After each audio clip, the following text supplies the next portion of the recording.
రాజన్న సిరిసిల్ల జిల్లా వేములవాడలో ప్రధానంగా చూస్తే ఇలా కాంగ్రెస్ ప్రభుత్వం వచ్చినాక గత బీఆర్ఎస్ ప్రభుత్వం చేయలేని పని ఇందిరమ్మ ఇల్లు ఇచ్చడం బాగానే ఉన్నది. కానీ మైనింగ్ అధికారులను చూస్తే ఇలా ఊళ్ళకు బండ రానటువంటి పరిస్థితి, ఇలా మొరం రానటువంటి పరిస్థితి, ఇలా ఎక్కడ చూసినా కూడా మరి ఇల్లు నిర్మాణం ఎట్లా కావాలనేది కూడా మేము అడుగుతూ ఉన్నాం మైనింగ్ అధికారులను.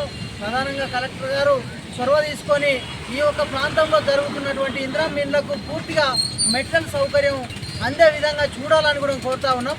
ఇలా మొరం వస్తే ఇలా మొరం టిప్పర్లు కూడా సీల్ చేసి పోలీస్ స్టేషన్లలో పెట్టడం జరుగుతూ ఉంది. అదేవిధంగా ఇలా బండ వచ్చినా కూడా బండను పట్టుకోవడం జరుగుతూ ఉంది. ఇలా ఇందిరమ్మ ఇల్లు ఇస్తే ఇలా 5,50,000 ఇవ్వడం జరుగుతూ ఉంది. కానీ ఇలా అధిక రేట్లు సలాక సిమెంటు అన్నీ కూడా విచ్చలవిడి రేట్లు వేస్తూ ఇలా బండ కాడికలు చూస్తే విచ్చలవిడి రేట్లు వేస్తే ఈ ఇల్లు నిర్మాణం ఏడికేలు కావాలనేది కూడా మేము అధికారులను అడుగుతూ ఉన్నాం. వెంటనే దీని మీద చర్యలు తీసుకొని ఆ ఇళ్ళకు అందే మెటీరియల్ కూడా ఇలా ఆ ఒక పేద ప్రజలు కట్టుకున్నటువంటి ఇళ్లకు సహకారం చేయాలనేది కూడా జిల్లా కలెక్టర్ గారిని, అదేవిధంగా మైనింగ్ అధికారులను ఇలా ఈ యొక్క నియోజకవర్గానికి ఉన్నటువంటి ఎమ్మెల్యే గారు చొరవ తీసుకొని, ఎందుకంటే మీరు చేసే కార్యక్రమం బాగుంది గత ప్రభుత్వం కన్నా, ఇలా ఇందిరమ్మ ఇల్లు ఇవ్వడం బాగానే ఉన్నది. కానీ వచ్చే మెటీరియల్కు ఆ సహకారం జరిగే విధంగా ఇలా ట్రాక్టర్లు సిలి చేస్తే వాళ్ళు విచ్చలవిడి రేటు వేస్తూ ఉన్నారు, లారీలు సిలి చేస్తే విచ్చలవిడి రేటు వేస్తూ ఉన్నారు.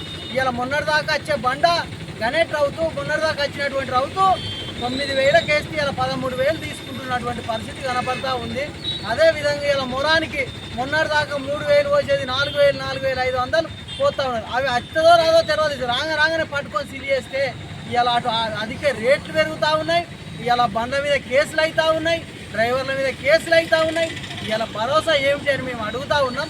వెంటనే స్పందించి అధికారులు, ప్రభుత్వ అధికారులు కానీ ఇలా ఎమ్మెల్యే గారు కానీ చొరవ తీసుకొని ఈ యొక్క పూర్తి పనులు చేసేదానికి సహకరించాలనేది కూడా మేము సిపిఐ పక్షాన కోరుతా ఉన్నాం. లేని వేళలో పెద్ద ఎత్తున ఆందోళన కార్యక్రమం చేస్తామని సందర్భంగా తెలియజేస్తా ఉన్నాం.